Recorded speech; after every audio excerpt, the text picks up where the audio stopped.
you was going to tell us about your, some of the maybe not, fonder moments of your campaign, and kind of some of the things that you experienced because of who you are, what you look like, your age, and all those things. Can you tell us about that?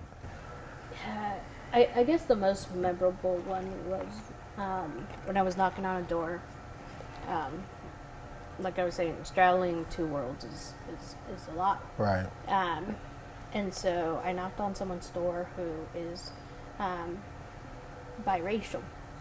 And she told me that she was voting for the other person. And I said, okay. But she wanted to hear more about the campaign. And she was like,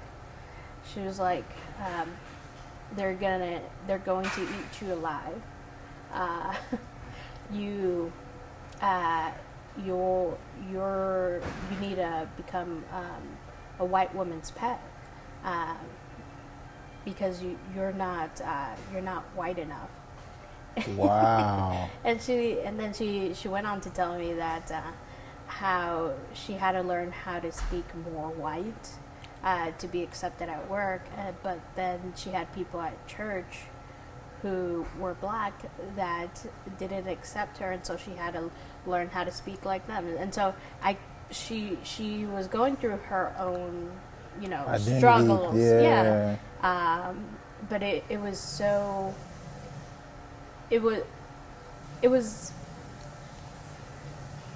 wasn't like it was things I've never heard. Right. The code switching. Yeah. It was just a reminder of what some people are going to think. Right. And election night, I don't know who this was, but my brother and his girlfriend were working a poll site for me. She told me that someone drove by and said, F you, Mexicans. Wow. She laughed it off.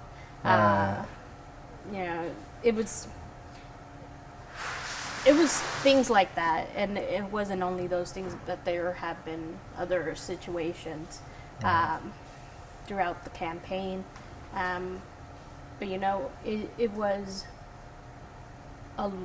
there was more in my mind. There was more love than hate, right? And I have to believe that, right. Even though it's some of these things haven't gone away since I've been elected.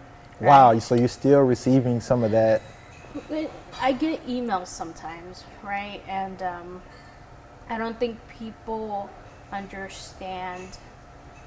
Some people are flat out racist, right? But there are also other people who don't understand that what they're saying to me is racist. Right. Like, especially during like one of our more controversial votes. Right. Having someone say, you betrayed your people and whatnot, and that person wasn't even Hispanic. So what people are they talking about? Hispanic people. Wow. That you betrayed your people. They're not going to be able to afford this, and right. Just those type of things. It was stuff like that. Like sometimes things that you wouldn't say to me if I was a white male, right. or even a white woman, right? They end up saying to me, right, so right. It gets hard, right?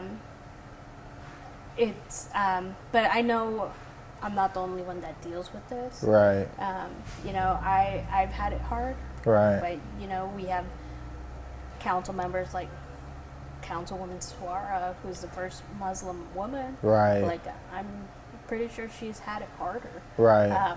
Other members of the minority caucus, right? We talk about things like this because we have to be a support system for